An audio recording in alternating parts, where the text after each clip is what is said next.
New York City has many images and stereotypes surrounding it, but if you dig a little, you can find places you'd never imagine were here. Today we'll be sharing places you won't believe exist in New York City. You don't want to miss it.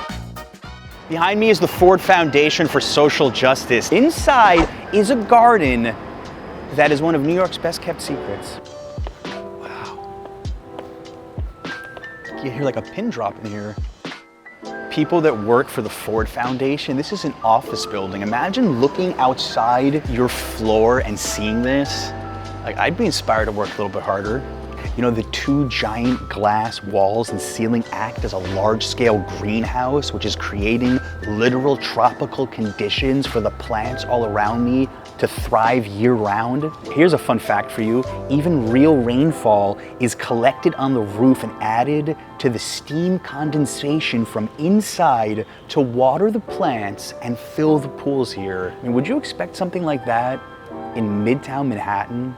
You can hear drilling coming from outside, and here we are in this rainforest oasis. They've got 40 different types of trees, shrubs, and vines all under one roof. And they also have a sensory section that enables people who are blind or with low vision to touch and interact with plants. The sensory garden is devoted to creating a lasting, tactile, scented experience for all visitors. It's just so strange because I keep getting this feeling like I'm trespassing in some office building, but they actually encourage general public to come here. Grand Central is really close, right on this street, and I have walked by this rainforest, this tropical escape so many times and never even noticed it. Imagine just taking a friend here by accident, like, oh, I wonder what this is. So anyone who ever told you you can't go hiking in New York City was lying to you. Jamaica Bay Wildlife Refuge has 9,000 acres, 20 square miles, open bay, salt marsh, mud flats, upland, field, and woods. It's actually managed by the National Park Service. You can find park rangers here. Walk into the main office, said, hey, I've got less than an hour.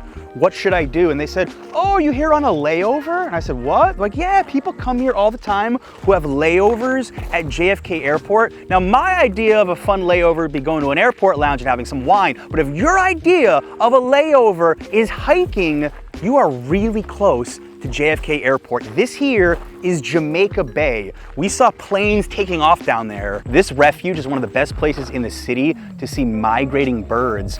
In the last 25 years, about half of all bird species in the Northeast have flown through here. I saw a lot of people walking around with their binoculars. If that's a hobby of yours, you're gonna be in heaven here. In case you're pretending that you're somewhere like North Carolina, you just look straight ahead and you can see the Manhattan skyline clear as day.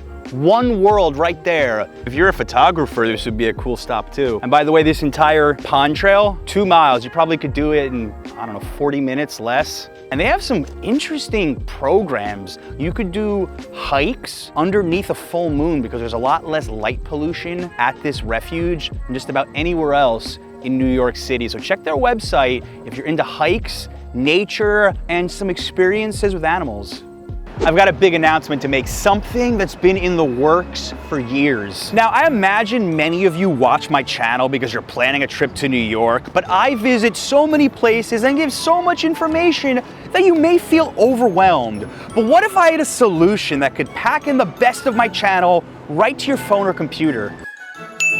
Today, I'm launching our New York travel guides. We're breaking it down by neighborhoods, itineraries, different foods. Each stop has photos, a written blurb. I leave you a personalized audio note. Another amazing feature, you won't get lost. There is a map built in with all of my points with real-time GPS. So the more guides you have, the more map points you have to explore. I've even included 2 free guides, one to Dumbo and one about New York City scams to avoid. So at a minimum, download these on me. You want to save hours and hours of planning, get the best of my channel packed in to these really focused guides. This is such a great opportunity. Putting a link down below. You might not be able to tell by looking at it, but most New Yorkers are living on what was once farmland. But those traditional farms of the past are almost all extinct in New York City, except for the Queens County Farm, which has 47 acres of sustainable land and tons of activities for families to do, especially in the fall. From Little Neck Parkway, if you were driving past this farm, you would have no idea what's beyond these gates. It is such a hidden gem. It feels like we're upstate somewhere. Different form of transportation in New York City. Queens County Farm Museum is the oldest farm in New York City and the largest. We have a great connection to the environment. We have livestock, we have 2 steer, we have alpaca, sheep, goats, hens. It's really a great place to get out and see nature, connect with the world, and have some fun. Like one escaped. And this is where, if you survive the amazing maze, where you end up after your journey. It's almost 3 football fields. Whoa. So walk carefully. I feel like I'm in the movie Field of Dreams right now. Adriana, I'm running late today. I got lost in a corn maze in Queens. Kinda corny. Kinda corny? I don't think I've done this since I was a kid.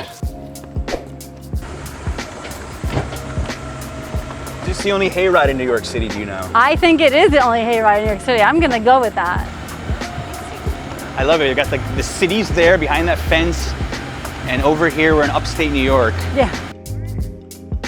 There you go. This is so cute. You can feed the goats here. Bring your kids and do this kind of stuff. Wow. We're not shooting a 2022 fall guide to New York, but if we did, this farm would be front and center. They're gonna have a big pumpkin patch coming soon, tons of vendors. Bring the kids, bring the family within New York City, right on the border of Long Island. This place is a can't miss. This Midtown office building right here, if you just walked by and you missed this sign, Sakagura, you'd be missing out on one of the coolest restaurants in the city that is totally hidden. Inside the building, look for the Japanese lettering. Sakagura, it means sake brewery in Japanese. This door. This place feels more like Japan than Japan. You know, forget about a wine special. They have some of the biggest selection of sake in the United States here. Come by.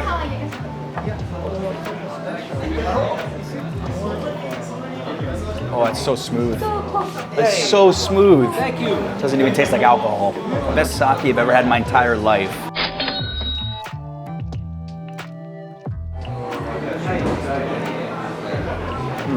Braised pork belly. Very tender. You know, everything here is made for sharing. They said family style. I feel like this would be equally good for a really cool date. With a group of friends, you want to drink some sake together? I think you can do some damage here. Enjoying life? Oh my god, I'm so lost in this. I just want to savor it to the bone. That's what it deserves.